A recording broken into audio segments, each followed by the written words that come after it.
eu sou a Evelyn Corrêa e nesse vídeo nós vamos falar a respeito dos pedidos cumulativos que estão ali no artigo 327, né, do Código de Processo Civil, e nele vão constar aí na petição inicial, na ação judicial, pedidos que podem ser cumulados, né?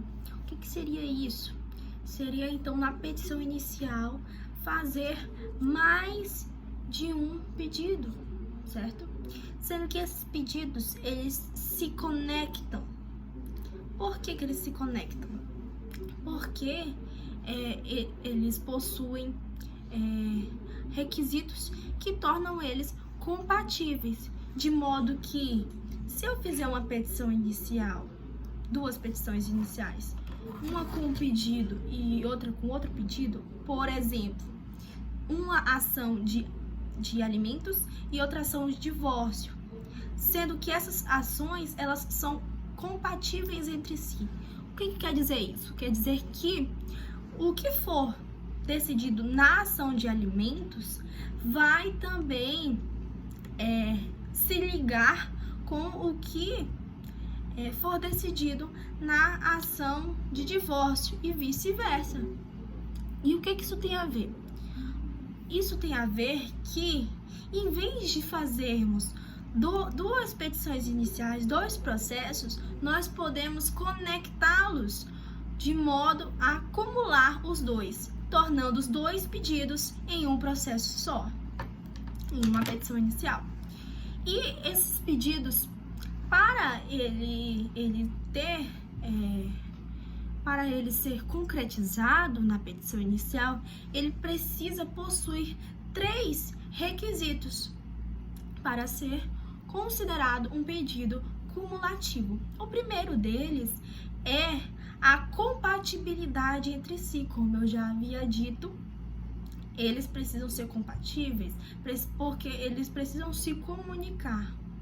Uma decisão de um pedido tem que ser a mesma decisão para o outro.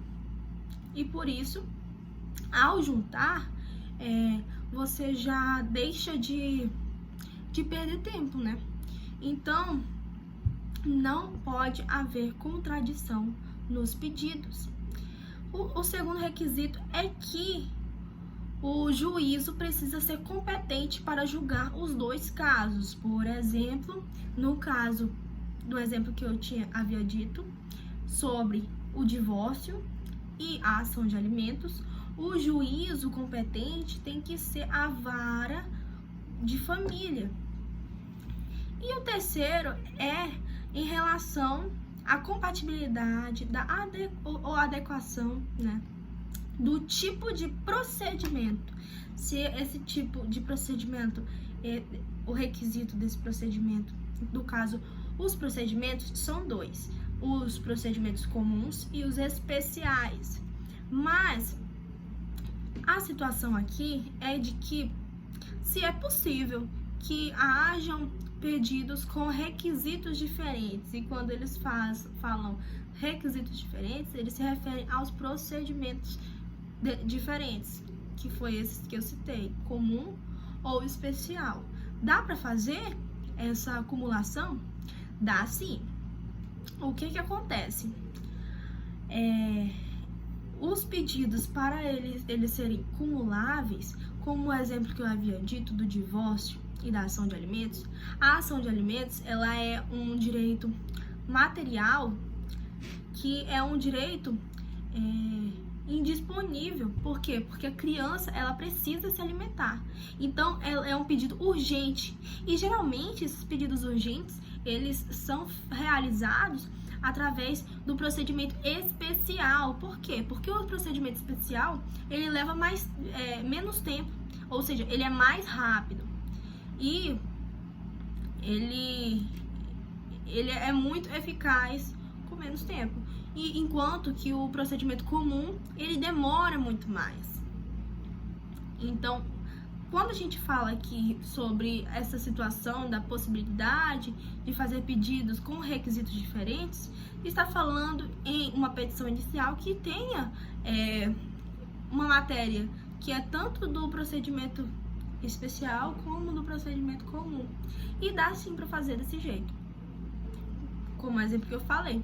Só que o que vai acontecer? A ação de alimentos, por se tratar de direito disponível e ser de procedimento especial, ela vai ter que, o autor ele vai ter que ser informado de que ele vai perder esse direito do procedimento especial, porque essa ação de alimentos ela vai ter que ser colocada dentro do procedimento comum, ou seja, daquele procedimento comum que vai demorar mais. Porém, o autor ele pode entrar também com a medida protetiva que vai proteger esse direito até que saia a sentença. E enquanto a formação dos valores da causa, o valor da causa nos pedidos cumulativos, ele realmente vai cumular os valores, vai somar todos os valores do que foi pedido e vai constar com o valor da causa. Exemplo, foi um aluguel, o despejo mais os aluguéis atrasados do indivíduo. Então, vai cumular. Se era 20 mil mais 8 mil de outro pedido, esses pedidos vão se acumular, somar esses pedidos e dará aí a formação do valor da causa dos pedidos cumulativos.